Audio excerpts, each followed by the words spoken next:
Farmers welcome back to my channel. All of you good morning friends. ఈ వీడియోలో వచ్చేసి Anantapuram tomato market యొక్క stock information, ఈ year and last year ఇదే డేట్కి ఎంత స్టాక్ వచ్చిందనే డిఫరెన్స్ కూడా మీ అందరికీ షేర్ చేస్తున్నాను. అండ్ ఈ రోజు వచ్చేసి అనంతపురం ఏరియాలో వర్షం అయితే పడుతోందండి. అది ఏ ఏరియా అండ్ ఏ విలేజ్లో పడుతోంది అనేది అయితే తెలియదు. అండ్ కళ్యాణ్ దుర్గం కుందుర్పి ఏరియాలో అయితే వర్షం పడింది. అండ్ బసాపురం ఫార్మర్ అయితే నిన్న ఒక వీడియో షేర్ చేశారు. సో అది వచ్చేసి పెద్ద వర్షం అనే చెప్పారండి. సో అదే నేను కూడా షేర్ చేశాను.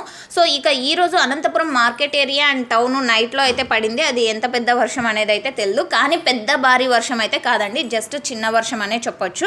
సో ఓకే ఫ్రెండ్స్, ఇక ఈరోజు ముందుగా డేట్ వచ్చేసి 7వ తేదీ ఆగస్ట్ నెల 2024 సంవత్సరం. అండ్ ఈ రోజు వచ్చేసి టోటల్ టమాటా స్టాక్ పెరిగిందండి అనంతపురంలో. అండ్ ఇప్పుడు కూడా స్టాక్ వస్తూ ఉంది, కొన్ని వెహికల్స్ అయితే వస్తున్నాయి. అండ్ 2,08,000 ప్లస్ బాక్సెస్ అయితే వచ్చిందండి ఈరోజు టోటల్ టమాటా స్టాక్ అనంతపురం టొమాటో మార్కెట్కి. అండ్ లాస్ట్ ఇయర్ అంటే 2023 ఇయర్లో ఈరోజు వచ్చేసి 81,000 ప్లస్ బాక్సెస్ వచ్చింది లాస్ట్ ఇయర్. Thank you.